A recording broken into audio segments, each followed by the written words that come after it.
भीष्म, हम पुनः विचार करेंगे।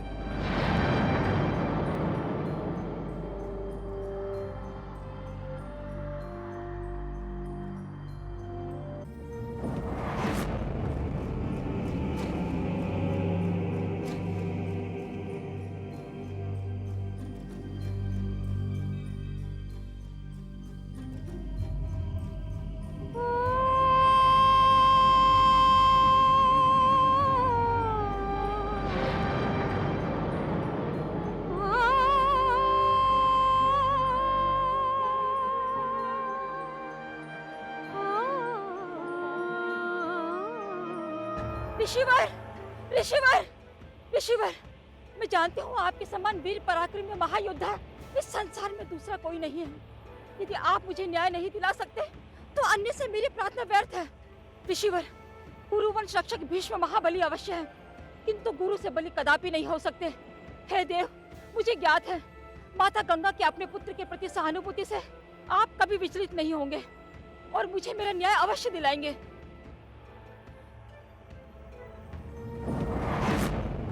आप बोलते क्यों नहीं भगवान? आपका मौन मुझे व्यग्र किया जा रहा है। न्याय के लिए 21 बार शत्रु का संहार करने वाले महान ऋषि, मेरे न्याय के लिए आप चुप कैसे रह सकते हैं?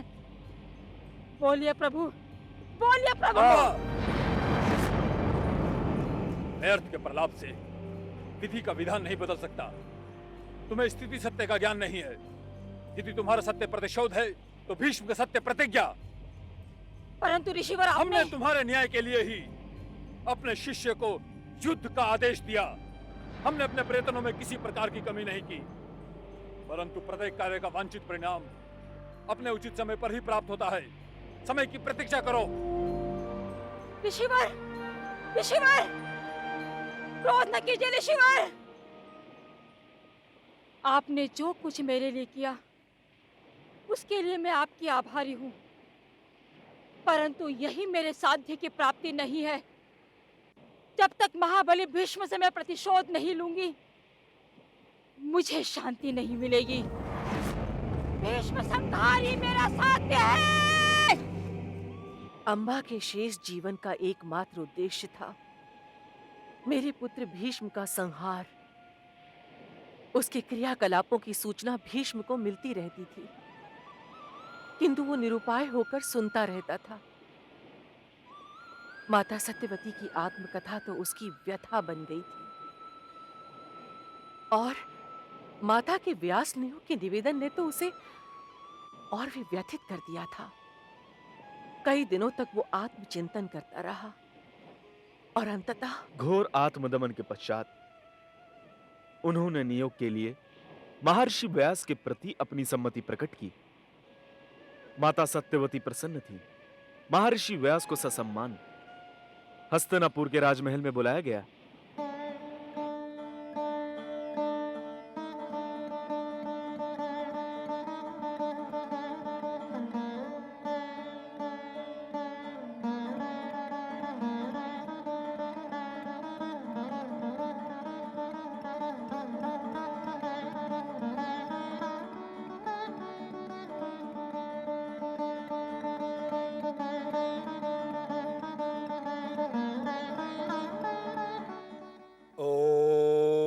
नमः शिवाय। ओम नमः शिवाय।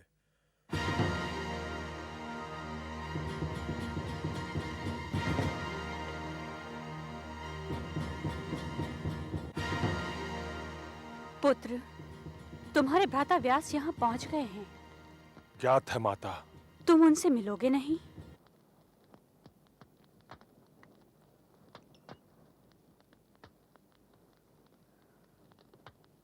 पुत्र, तुम्हें उनसे भेंट करनी चाहिए। हाँ माता, परंतु वंश रक्षा के संबंध में बातें। मैं उनसे ऐसी कोई बात नहीं कर सकूंगा माते। मुझे क्षमा करें। परंतु पुत्र, मैं विवश हूं माता। आप स्वयं उनसे बात करें। कुरुवंश और मेरे लिए भी यही उचित होगा।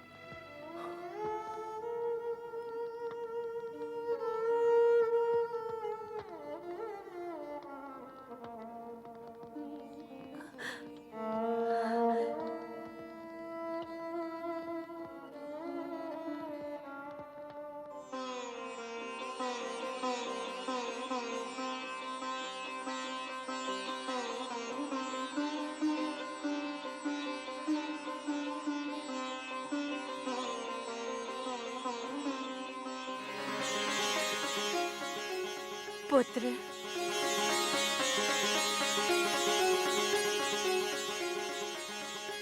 प्रणाम माता। आदेश दें, मेरा जीवन धन्य होगा। आदेश नहीं पुत्र, निवेदन, एक याचना। यदि आपने अपने पुत्र को बुलाया है तो ऐसी बातें ना कीजिए माता। ठीक ही तो कह रही हूँ पुत्र। तुमने त्याग, तपस्या और साधना से देवता का पद प्राप्त किया है और मैं एक साधारण नारी हूँ। तुम्हें आदेश कैसे दे सकती हूँ? पुत्र तो केवल पुत्र होता है माता। देवता कहकर उसे अपने आप से दूर न कीजिए। तुम महाज्ञानी हो, जो चाहे वो समझ लो, किंतु मैंने तुम्हें मोहवशी याद किया है। सेवा के लिए समर्पित हूं। आदेश तो दीजिए। तुम सब जा सकती हो।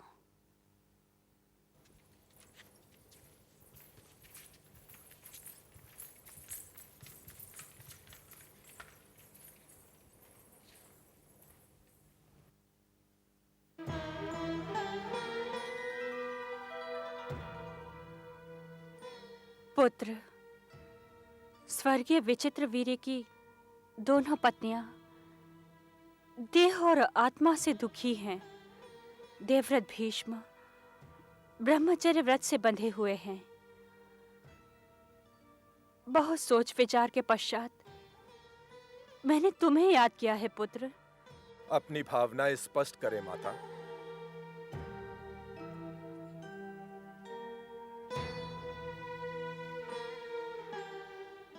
पुत्र, कुरु वंश की रक्षा का एक ही मार्ग है और वो मार्ग है नियोग।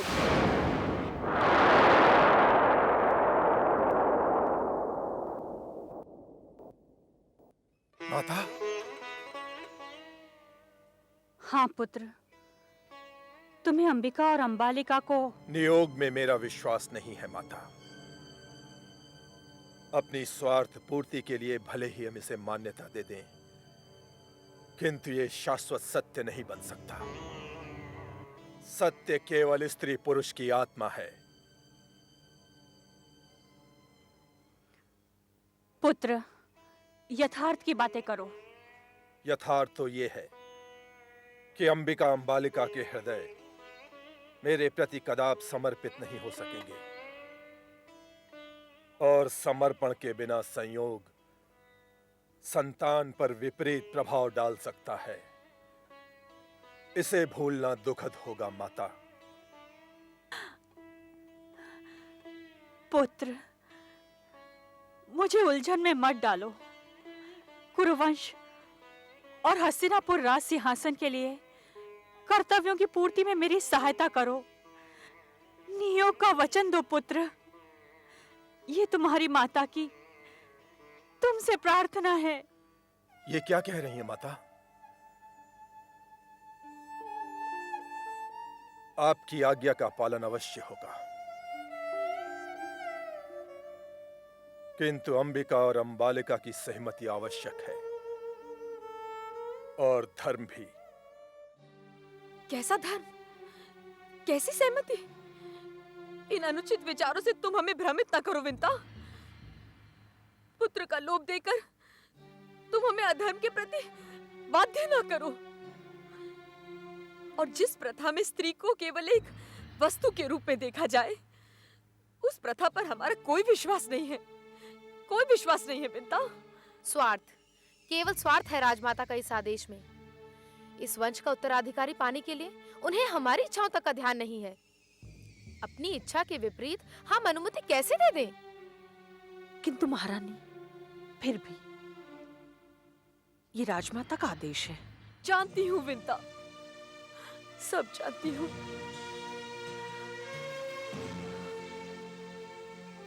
विंता, तुम ही सोचो, जिस कार्य में अपनी देह पर अपना अधिकार भी नहीं रह जाता, उस कार्य के लिए हम स्वीकृति कैसे दे सकते हैं? मैं क्या कहूँ महारानी, मेरे लिए तो राजमाता का आदेश ही सब कुछ है। ये तो हमें भी ज्ञात है विंता, किंतु इस आदेश में हमारी भावनाओं का कोई स्थान नहीं है। अपने उद्देश्य के लिए हमें केवल और केवल साधन के रूप में देखा जा रहा है, और साधन बनकर हम अपनी आत्मा का हनन नहीं कर सकते। जाओ विंता, जाओ, इस अनचाहे कार्य के लिए हमें बाध्य ना करो। जाओ विंता। क्षमा करें महारानी, एक दासी महारानियों को बाध्य करने का साहस कैसे कर सकती है भला? मुझे आज्ञा दें, राजमाता सूचना की प्रतीक्षा कर रही होंगी। विंता, जाकर कह दो राजमाता से कि हम नहीं,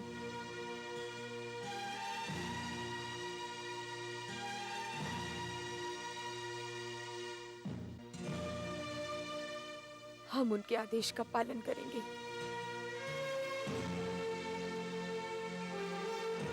जैसी आज्ञा।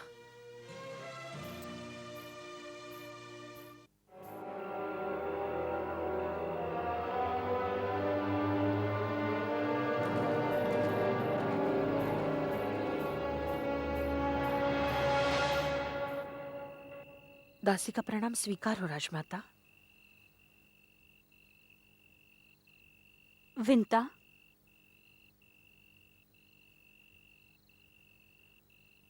विंता, क्या संदेशा लाई हो? दोनों रानियां प्रसन्न तो हैं? जी राजमाता, वे क्या कहा उन्होंने? जी मैंने उन्हें आपका आदेश सुना दिया। क्या उन्होंने हमारे आदेश की अवहेलना की? नहीं नहीं राजमाता, उन्होंने आपके आदेश को स्वीकार किया है। क्या उन्हें नियोग मान्य नहीं है? जी उन्होंने इसे स्वीकार किया है।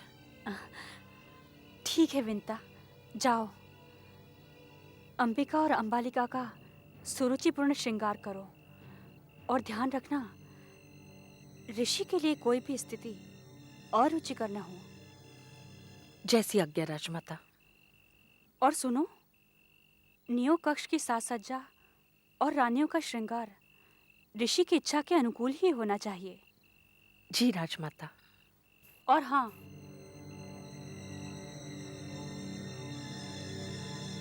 तुम्हें अपने साज श्रृंगार का भी ध्यान रखना होगा। तुम भी राजवस्त्र ही धारण करोगी। जी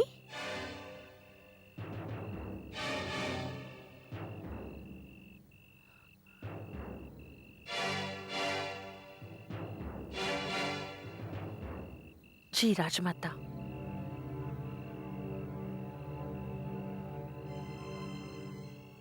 अंबिका प्रथम संयोग की अधिकारिणी है, इसलिए ऋषि से सर्वप्रथम वो ही मिलेगी। जैसी आज्ञा।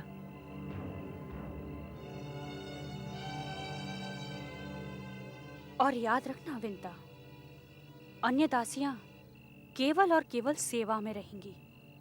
व्यवस्था का संपूर्ण दायित्व तुम पर ही होगा। अब जाओ। आज्ञा शिरोधार्य है राजमाता।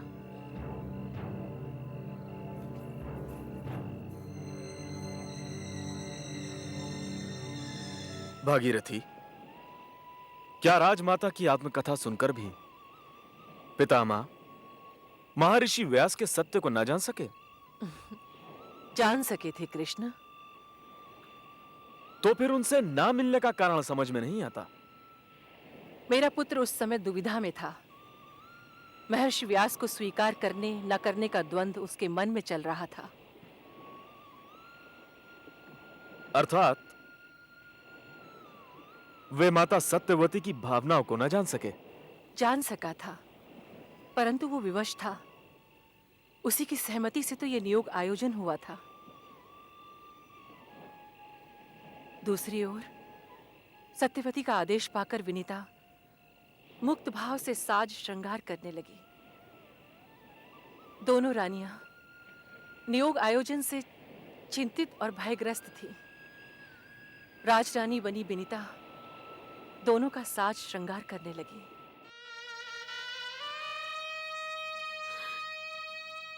ये सब कुछ अच्छा नहीं लग रहा विनीता।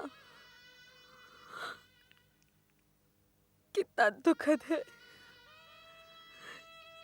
कि इच्छा ना हो तुम्हें भी हमें नियोग के लिए तैयार किया जा रहा है।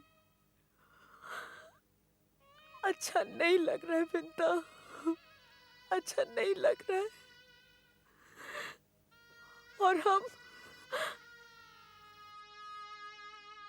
हम चाहते हुए भी इसका विरोध नहीं कर पा रही हैं। संतान की इच्छा किसकी नहीं होती, हमारी भी है, किंतु ये कर्म हमें पाप सा लग रहा है। वंश वृद्धि के लिए एक अपरिचित पुरुष के साथ संसर्ग, ये अनुचित है, अनुचित है विनीता। पता नहीं मेरा मन ये सब सहन कर पाएगा भी कि नहीं। मुझे तो बहुत भय लग रहा है विनीता, बहुत भय लग रहा है। किंतु महारानी, इसका एक उद्देश्य है। जानती हूँ, किंतु इसके लिए अपनी भावनाओं की बलि देना तो आवश्यक नहीं है। महारानी, प्रश्न राज्य सिंहासन के उत्तराधिकारी का है। जानती हूँ, भली भांति जानती हूँ।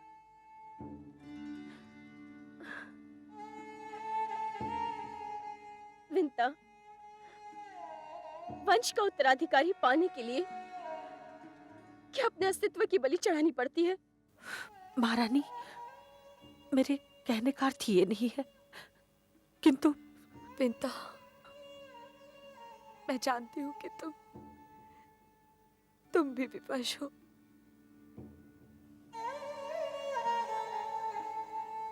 क्षमा करें महारानी, रात्रि का प्रथम प्रहर बीत रहा है। आप शीघ्रता करें, मैं महर्षि को लेकर आती हूँ। महारानी, आप अपने कक्ष में चलें।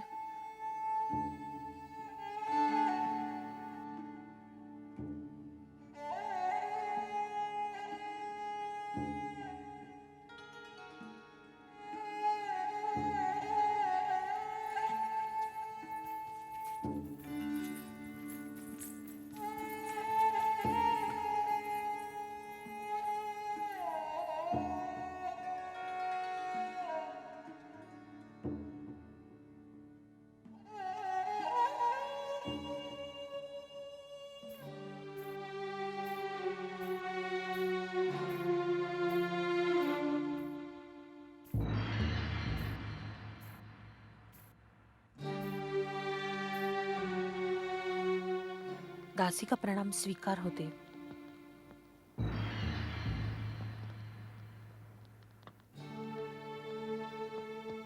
दीर्घायु हो। महारानी अंबिका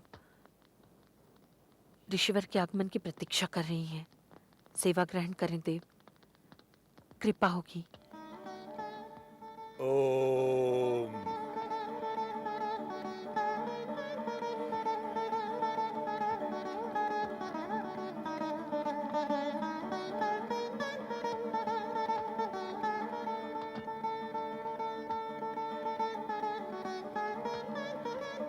चलिए।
तो सुनिए। महारानी, महारानी ऐसा नहीं कर सकते। नहीं,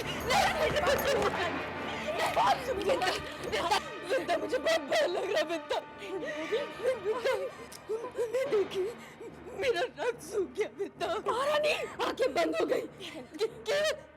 अंधकार दिखा दिया। महारानी, अंधकार। महारानी, ऋषि आप प्रसन्न हो जाएंगे महारानी। नहीं बिंता, मैं कुछ नहीं चाहती बिंता। जो कुछ भी हुआ मैं उसे भुला देना चाहती हूँ। मैं भुला देना चाहती हूँ। नहीं, महारानी, नहीं।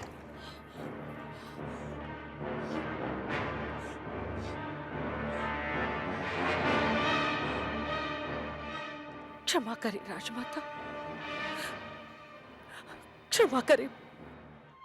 क्षमादान समस्या का उपचार नहीं है विंता। इस आयोजन की असफलता कुरुकुल का संकट बन सकती है। दासी ने अपना धर्म निभाया है राजमाता। असत्य, घोर असत्य। ऋषि का असंतोष शुभ नहीं है। तुम्हारा धर्म केवल प्रयत्न नहीं, साध्य की प्राप्ति है विंता। किंतु राजमाता,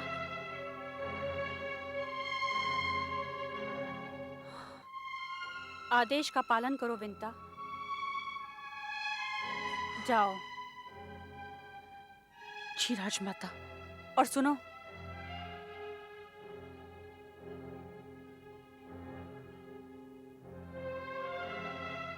रानी अंबालिका के अनुभवों और अनुभूतियों की प्रतीक्षा है हमें। जैसी आज्ञा राजमाता।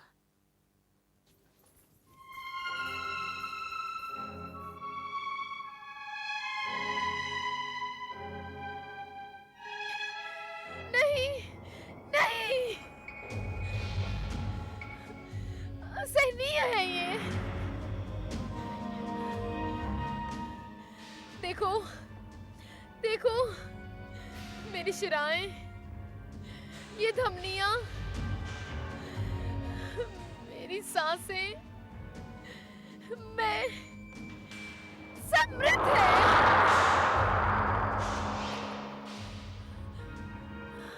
निर्जीव, ये ठहरा हुआ रक्त, रुकी हुई सांसें, पीला पड़ता बदन, टूटता मन।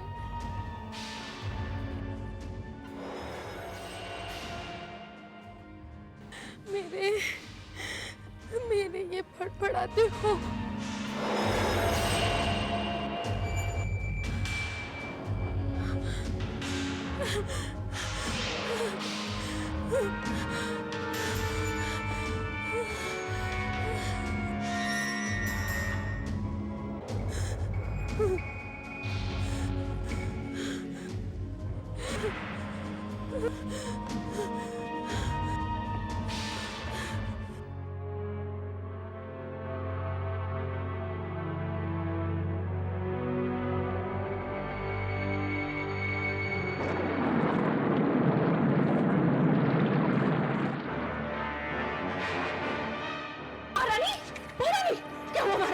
ऋषि प्रसन्न है ना? महारानी बताइए, महारानी क्या हुआ? महारानी बताइए। वे प्रसन्न नहीं है विंता, वे प्रसन्न नहीं है। क्या हुआ महारानी? चाहे संसर्ग से कौन प्रसन्न होगा विंता? तुम्हें बताओ कौन प्रसन्न होगा अनचाहे संसर्ग से? क्या हुआ महारानी? मैंने कई बार उन्हें क्रोधित और उत्तेजित देखा। मैं भीग थी विंता, मैं भीग थी। आगे बताइए महारानी, क्या हुआ? मेरे शरीर पीला पड़ रहा था विंता। नहीं महारानी, छोड़ो महारानी, छोड़ो महारानी।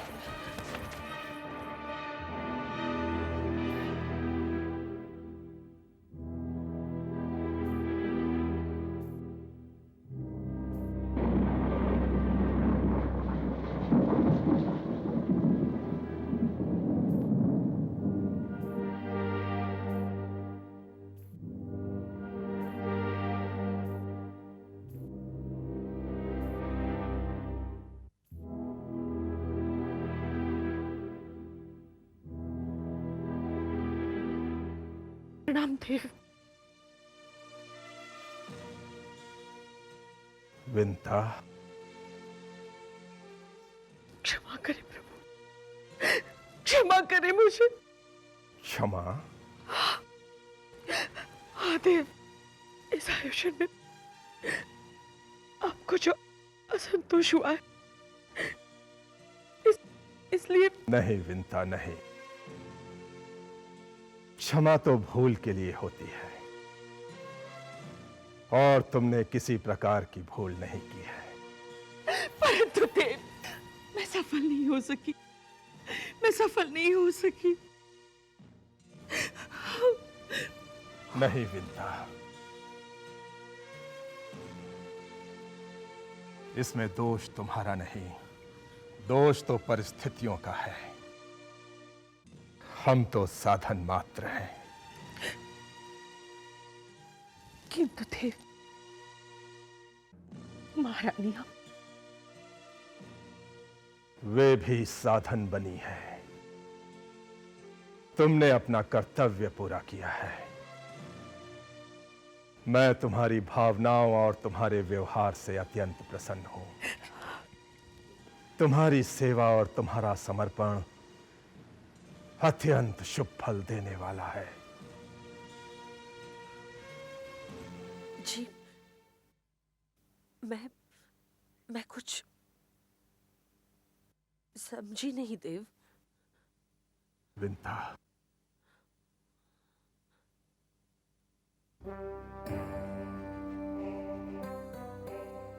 तुम्हारा हृदय पवित्र है। हमने तुम्हारी भावनाओं को समझा है। हमारे और तुम्हारे संसर्ग से इस आयोजन की सफलता सिद्ध होगी।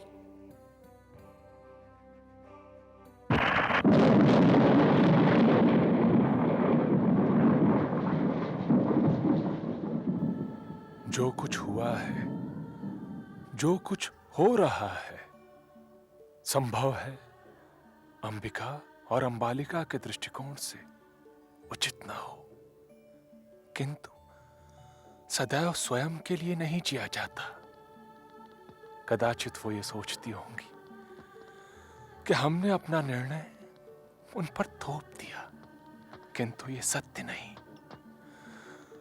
उन्हें हमारी उलझन और दुविधा का अनुमान नहीं। जो कुछ हुआ, जो कुछ हो रहा है, तुम्हारी प्रतिज्ञा का फल है पुत्र।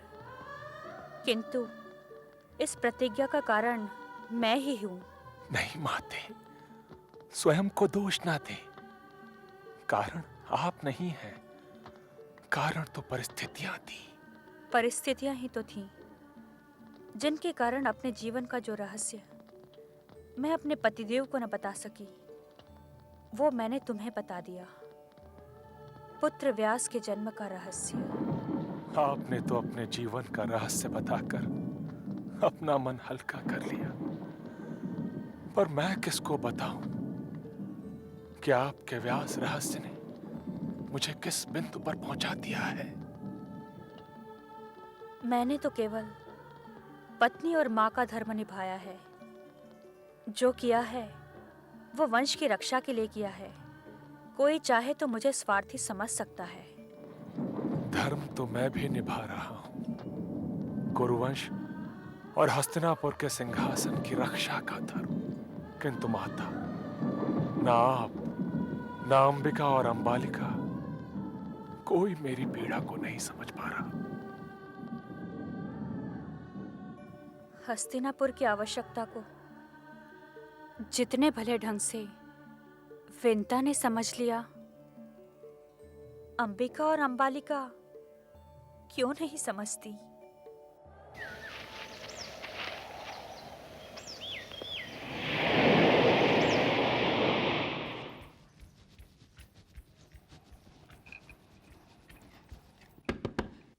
विंता, विंता, क्या बात है? युवराज ने बुलाया है। क्यों? पता नहीं। बस अभी आई।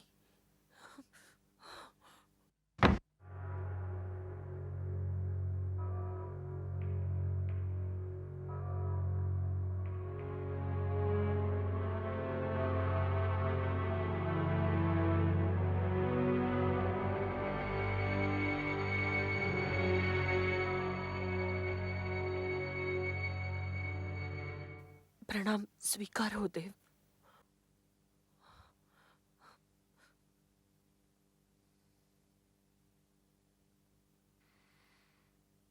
महर्षि प्रसन्न हैं? जी जी देव। और रानिया? जी वे इस सब से संकोचग्रस्त हुई हैं। क्यों? महारानी अंबिका ने भयग्रस्त होकर अपनी आंखें बंद कर ली और अंबालिका?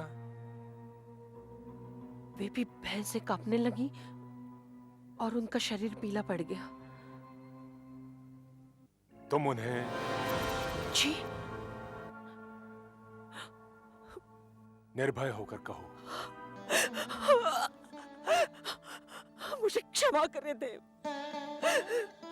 मुझसे भूल हो गई है। किंतु महर्षि की इच्छा के सामने मैं विवश थी।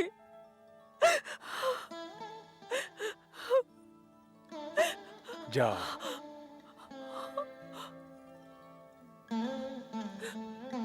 निर्भय रहो।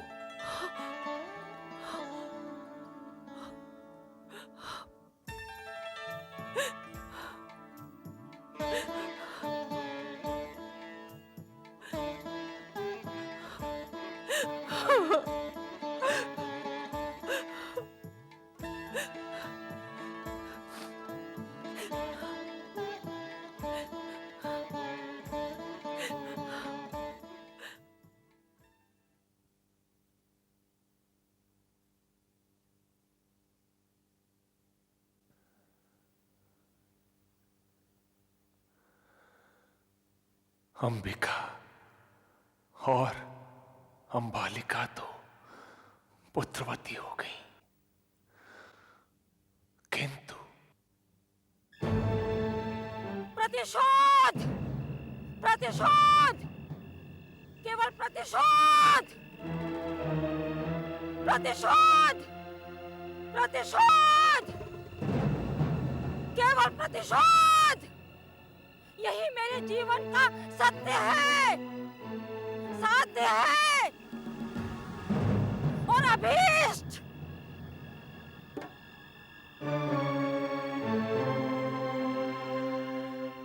अनीति, अन्याय, अधर्म की कथा कहते कहते मैं थक चुकी हूँ। बरसों से दर दर की ठोकरें खा रही हूँ, परंतु न्याय है कि मुझसे दूर भागता जा रहा है। इस उपेक्षित जीवन से मैं त्रस्त हो गई हूँ। ये स्थिति अब असह्य हो गई है, असह्य।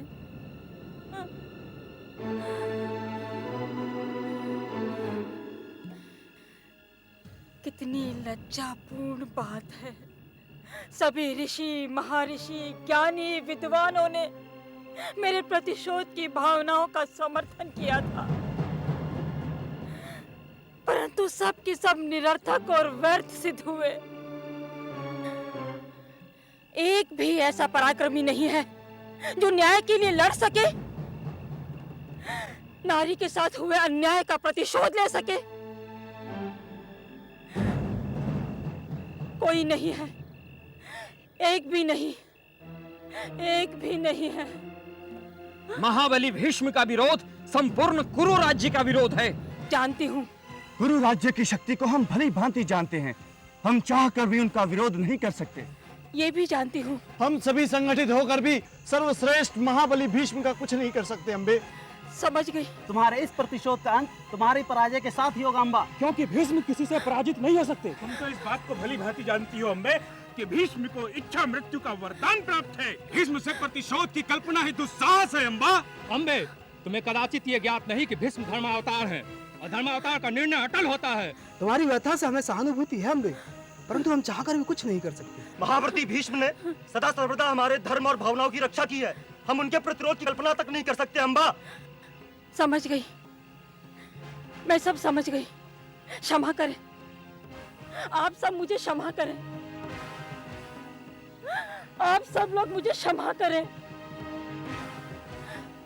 मैं भली भांति समझ गई हूँ कि मेरी साधना असफल हो चुकी है। मैं अपनी वांछित प्राप्ति के अयोग्य हूँ। मेरी इच्छा कदापि पूर्ण नहीं हो सकती। मेरी इच्छा कदापि पूर्ण नहीं हो सकती। मेरी इच्छा कदापि पूर्ण नहीं हो सकती। ठहरो भद्रे।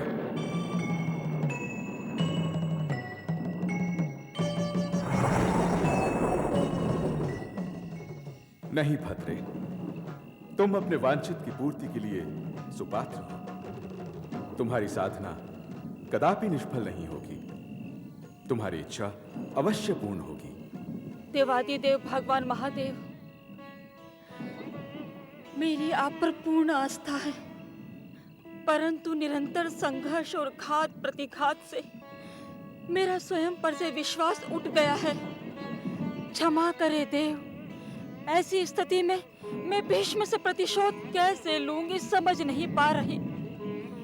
मेरा मार्गदर्शन करे प्रभु, मेरा मार्गदर्शन करे। भद्रे, पांचाल नरेश द्रुपद के गृह में तुम्हारा नया जन्म होगा। द्रुपद गृह में ही तुम पौरुष गुणों को धारण करोगी और अपना अभीष्ट प्राप्त करोगी। तुम्हारा कल्याण हो।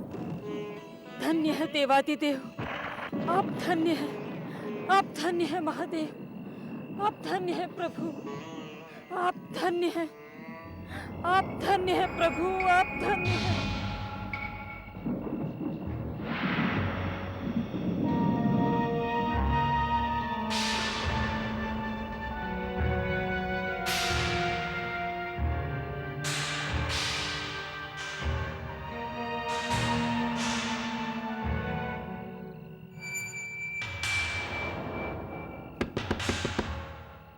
आ जाओ।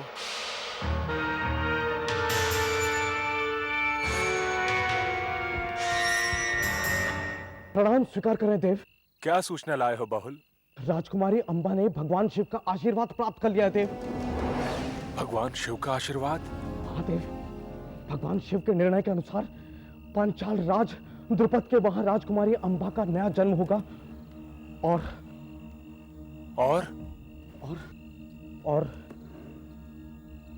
वो अपनी इच्छा पूर्ण करेगी।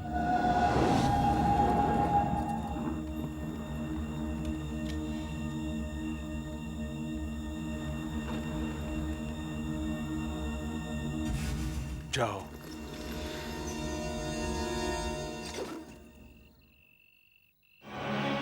भगवान शिव के निर्णय के अनुसार पंचाल राज द्रुपद के यहाँ अंबा का नया जन्म होगा और वो अपनी इच्छा पूर्ण करेगी।